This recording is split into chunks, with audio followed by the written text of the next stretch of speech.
movimento circular uniforme possui velocidade e aceleração escalares constantes. O movimento circular uniforme pode descrever a órbita da Lua. Eu não sei quem inventou a roda, mas a circunferência foi inventada por povos primitivos de todo o mundo. Geralmente ela possuía algum significado místico. Era associada ao horizonte, ao céu, ao Deus. Depois de certo tempo, os mitos incorporam tradições complicadas em uma linguagem elaborada, passando a ser conhecidos como filosofia. Os gregos, naturalmente, não eram místicos, eram filósofos. Como todo mundo, também eles viam círculos e circunferências no céu. Mas para eles, esses círculos representavam não algum mito da criação, mas geometria. Imaginavam o universo repleto de esferas que giravam sobre seus eixos, de modo que os movimentos que observamos nos parecem movimentos circulares. O filósofo Platão disse um dia: todos os movimentos no céu devem ser movimentos circulares e uniformes. E os astrônomos passaram os 2000 anos seguintes tentando demonstrar que ele estava correto.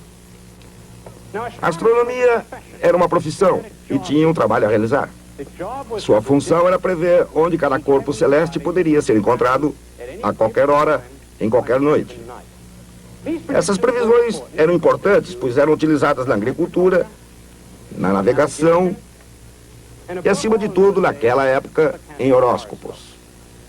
De qualquer maneira, qualquer pessoa podia observar o céu e confirmar se eles estavam certos.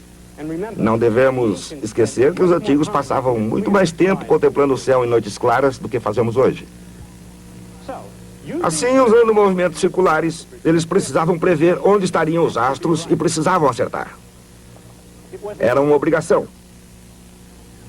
No caso das estrelas, isso dava certo, pois as estrelas pareciam se mover em circunferências em torno de nós. Mas com outros astros, que os gregos chamavam planetas, a técnica parecia não funcionar. Em primeiro lugar, porque os planetas não se movimentavam no céu com velocidade constante. Por outro lado, eles nem ao menos se movimentavam no céu, sempre na mesma direção.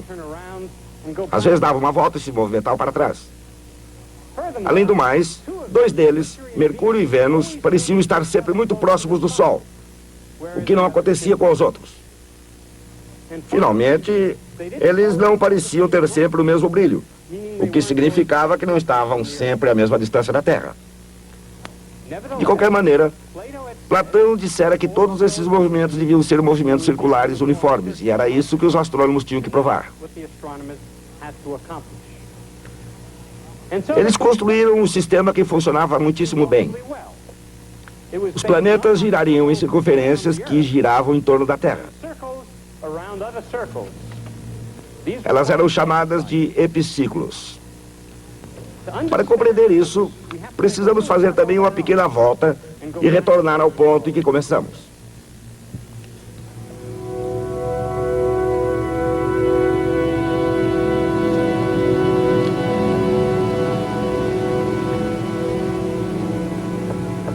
Provavelmente cada civilização antiga descobriu o círculo.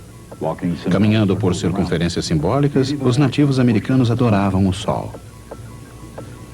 Os hindus observaram o que parecia ser o movimento circular nos céus. O mesmo ocorria também com os índios Quechua, no Peru, e também com os primeiros astrônomos japoneses. As formas e formações celestes tornaram-se modelos para as estruturas terrestres. Algumas das edificações mais antigas da Mesopotâmia, datando de 5.000 a.C., baseavam-se na forma circular. Mesmo uma mão primitiva era capaz de desenhar círculos. Ao mesmo tempo em que podem ser expressos pela linguagem mais refinada da matemática, seu conceito relativamente simples permanece. O vetor que liga o centro a cada ponto de uma circunferência tem sempre o mesmo comprimento. Essa simplicidade talvez tenha sido parte de seus atrativos. De ideias simples surgiram magníficas estruturas. As imagens proliferaram, foram embelezadas e cada vez mais elaboradas. A forma circular da antiga Stonehenge, por exemplo. O homem imitava a natureza. e a natureza, por sua vez, parecia imitá-lo.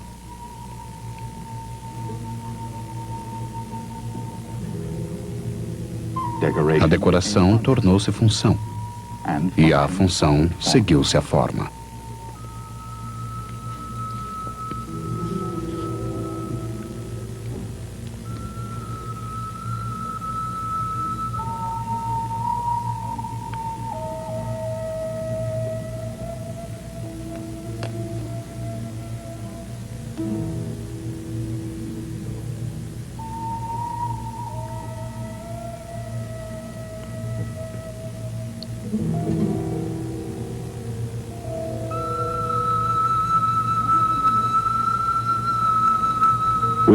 Apesar do toque humano, no entanto, nem tudo era perfeito na natureza do círculo. Às vezes era realmente necessário retornar à prancheta.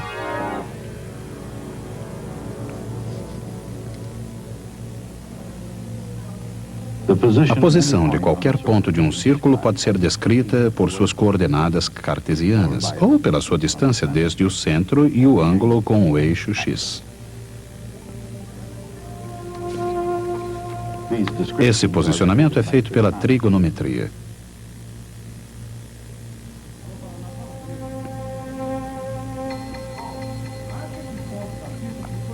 Para qualquer pessoa com talento para números. O círculo é um símbolo poderoso, inerente ao universo e à maioria de suas civilizações. Em algumas culturas, não somente a forma circular do céu, mas também os movimentos celestiais circulares são tão evidentes hoje como em qualquer outra época. O filósofo grego Platão afirmou que o círculo era a forma ideal e impôs que todas as outras eram imperfeitas. Ele estabeleceu que todos os movimentos no céu eram não apenas movimentos circulares, mas movimentos circulares uniformes.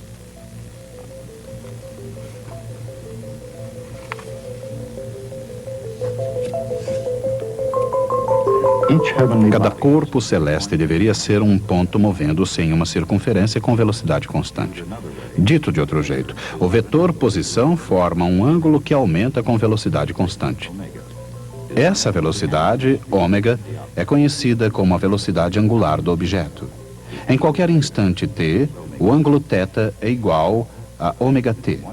Em uma revolução, o objeto se move de 2π radianos no tempo t. Assim, a velocidade angular é 2π sobre t.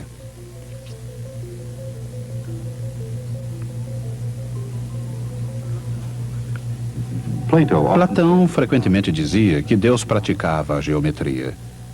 Talvez seja por isso que os ideais platônicos do universo em harmonia encontraram tanta ressonância entre os estudiosos e místicos nos séculos que se seguiram. Para Platão, o universo físico estava confinado a uma esfera giratória de estrelas fixas, tendo como centro a Terra, fixa e estacionária. Dentro dessa esfera, deslocando-se em trajetórias circulares com movimentos uniformes individuais, estavam 7 planetas: a Lua, Vênus, Mercúrio, o Sol, Marte, Júpiter e Saturno, nessa ordem a partir da Terra. Os astrônomos gregos viam os planetas como corpos errantes, tanto que a própria palavra planeta significava vagar, iludir, fraudar. Os planetas eram ilusões, pois recusavam-se a obedecer ao ideal de perfeição de Platão, simbolizado pelo movimento circular uniforme. No entanto, esse ideal platônico seria finalmente aceito pelos nobres pensadores europeus. E por que não? A classe dominante e o povo têm muito em comum com os planetas. Na verdade, em qualquer nível social, o comportamento humano não é, assim como o dos planetas, muitas vezes excêntrico?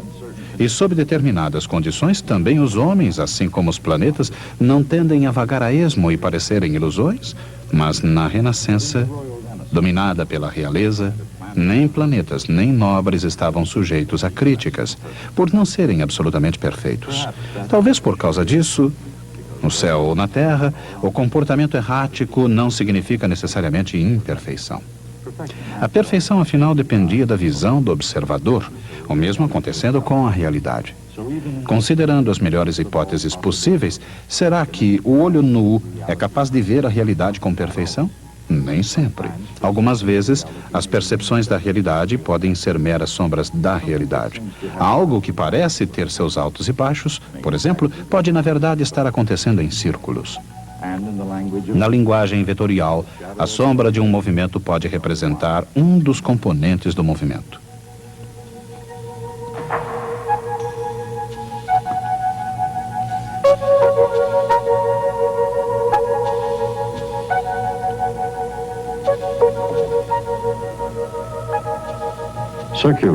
O movimento circular tem realmente dois componentes separados.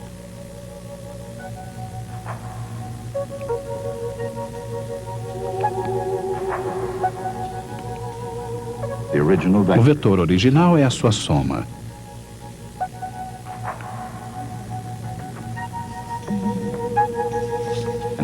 É por isso que o movimento circular pode ser descrito por uma equação vetorial.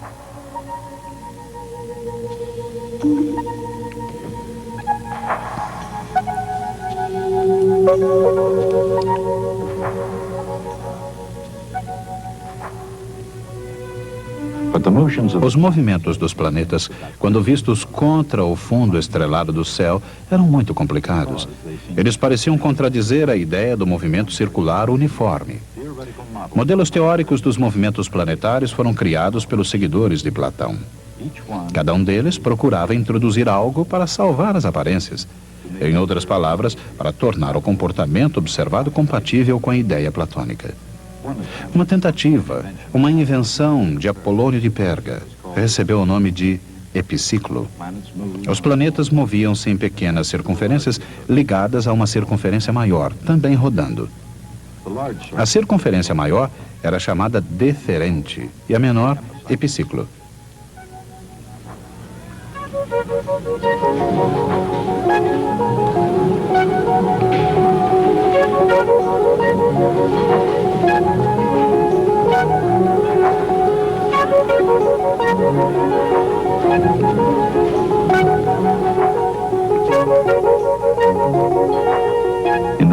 Nas mãos de um hábil matemático, essa combinação de movimentos circulares pode produzir muitas formas diferentes. Observado do centro do deferente, isto é, da Terra, o planeta parece comportar-se de maneira estranha.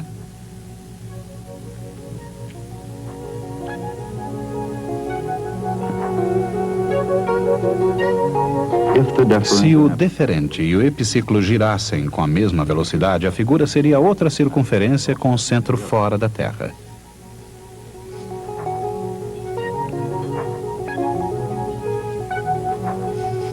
Por outro lado, se o epiciclo girasse exatamente 2 vezes mais rápido que o deferente, o resultado seria outra curva, uma elipse. A elipse seria mais tarde reconhecida como a real órbita de um planeta em torno do Sol. Apolônio escreveu um célebre tratado sobre curvas, uma das quais era a elipse. A astronomia antiga atingiu seu auge 400 anos mais tarde, em Alexandria, uma colônia romana, a rainha das cidades do Egito. Nessa admirável cidade viveu Cláudio Ptolomeu. Entre muitas realizações, ele compilou o Almagesto, uma enciclopédia que abrangia 5 séculos de ciência grega em 3 extraordinários volumes. Ptolomeu não descartou completamente as teorias platônicas da perfeição. De fato, ele acrescentou algumas contribuições suas.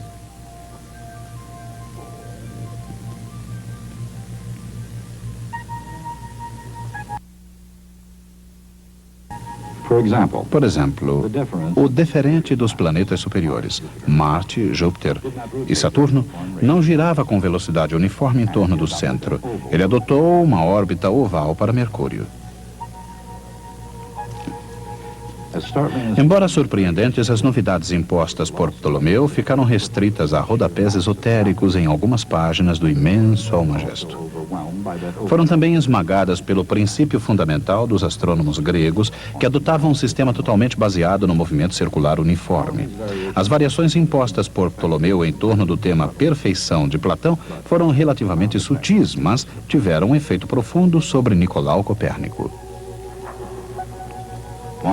Numa tentativa de reformar o Almagesto, Copérnico colocou o Sol no centro do sistema solar. Usando epiciclos de forma liberal, ele conseguiu salvar as aparências.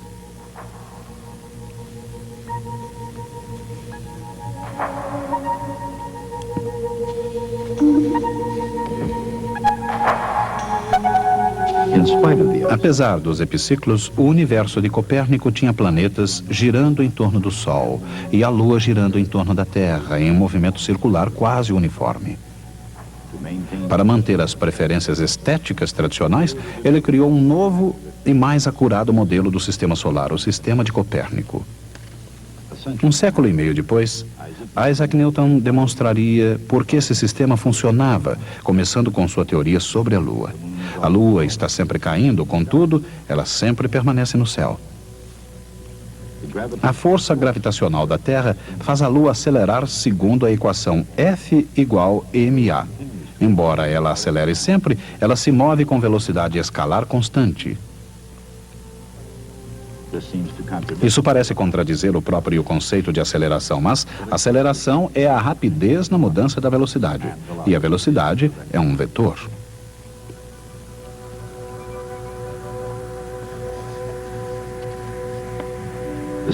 A velocidade escalar é apenas sua magnitude. Um corpo pode ser acelerado mesmo que a sua velocidade escalar seja constante, desde que mude de direção. Esse fato fica mais claro com a introdução de outro conceito, a derivada de um vetor.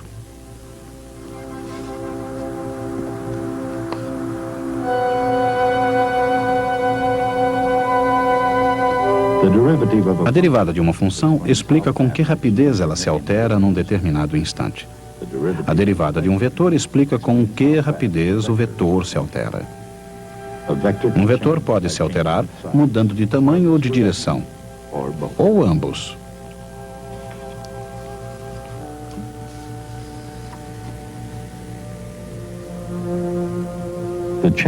A variação de um vetor é, por sua vez, um vetor. O vetor V, embora seja sempre perpendicular a R, está submetido ele próprio a um movimento circular uniforme.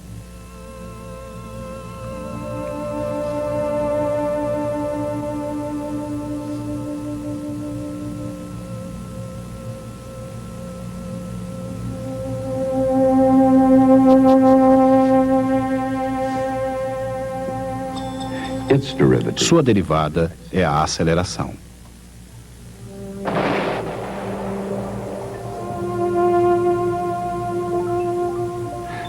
Isso soluciona o enigma de uma velocidade constante poder ter uma aceleração constante.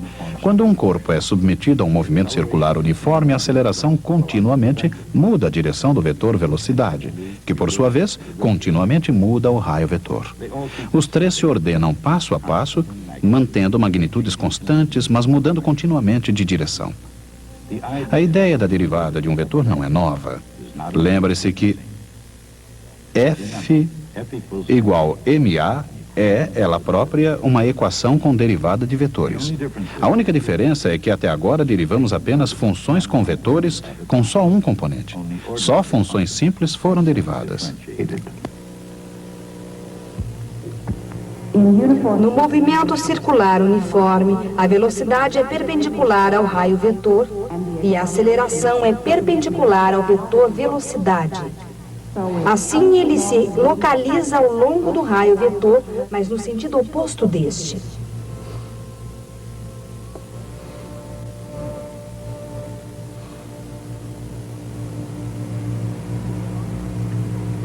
Mas qual o tamanho dos vetores? V é igual a ômega R.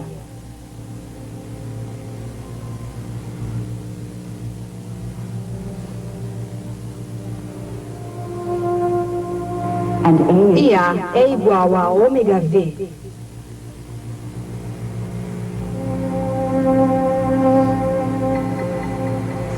Assim, A é igual a V ao quadrado dividido por R.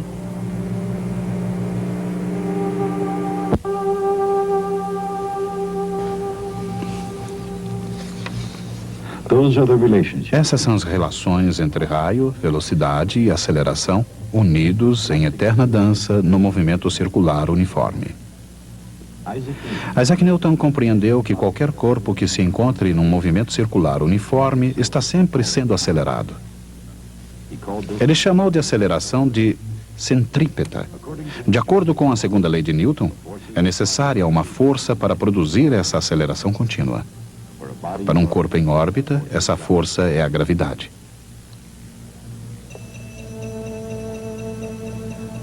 O módulo do raio vetor influirá na força gravitacional.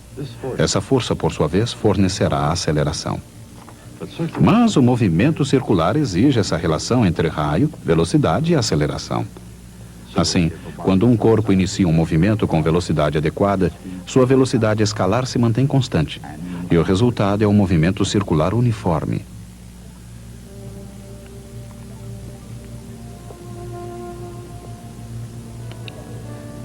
As teorias de Newton são essencialmente de natureza matemática, e nelas aparecem caracteres matemáticos.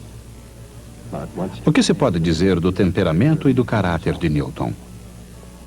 Os biógrafos de Newton costumam caracterizá-lo com frequência como excessivamente desconfiado e ciumento, muitas vezes sem motivo aparente.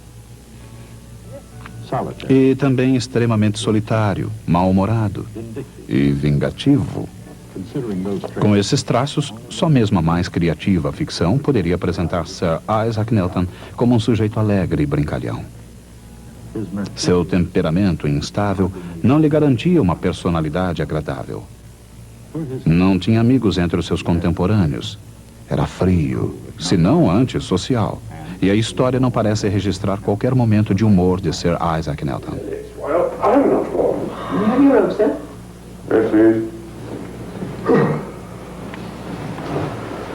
What's the breakfast?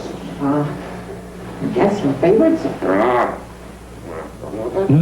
O desprezo de Newton pela capacidade intelectual dos seus colegas torna ainda mais surpreendente sua eleição para o parlamento. Newton não chegou a ter grandes amigos, nem momentos de descontração. Sua personalidade, assim como sua avaliação sobre Copérnico e Aristóteles, é antes de tudo um estudo de contrastes. Face à sua importante contribuição à mecânica do universo, o que importa não é o homem Newton, mas o que o cientista Newton criou. Observando suas revelações sobre a Lua, o que se disse fica evidente. Caminhou-se muito desde a fazenda que alimentou a imaginação de Newton. Muito mais distante ficou ainda o misticismo dos primeiros estudiosos do céu. Um caminho longo, uma longa caminhada do passado ao presente e daqui para o futuro.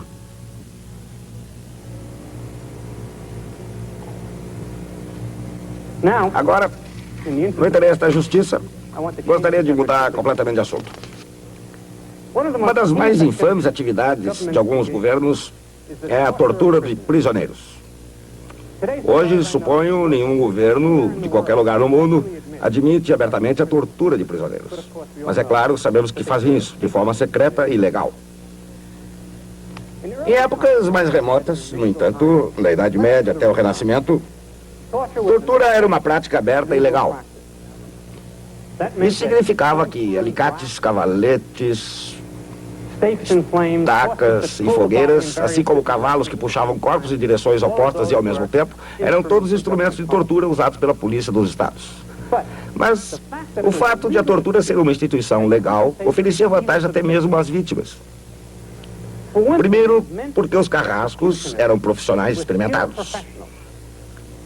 Por outro lado, por um bom suborno, eram capazes de encenar uma boa tortura sem causar dor.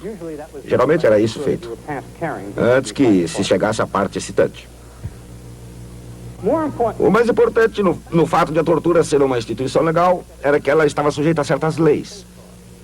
Não começava a espancar alguém de repente. Antes que ocorresse qualquer tortura física, os juízes discutiam o caso e decidiam até que ponto o processo devia chegar. Na verdade, era preciso passar por 2 estágios antes da tortura física propriamente dita. O primeiro consistia na ameaça verbal de tortura. Se você se lembrar, no caso de Galileu, isso foi tudo que foi autorizado. No caso de Galileu, foi o suficiente. O próximo estágio era a apresentação dos instrumentos. Eram mostrados ao prisioneiro os instrumentos a serem utilizados na tortura. Era uma visão impressionante e quase sempre atingia o efeito desejado. Vocês podem estar imaginando por que razão estamos falando sobre um assunto tão estranho. A finalidade é introduzir o nosso próximo tópico, de que trata o uso da força. Até lá. No movimento circular uniforme, o vetor velocidade é perpendicular ao raio vetor e a aceleração aponta para o centro. De acordo com a segunda lei de Newton, qualquer corpo que execute um movimento circular uniforme é acelerado por alguma força externa. No caso de um corpo em órbita, essa força é a gravidade.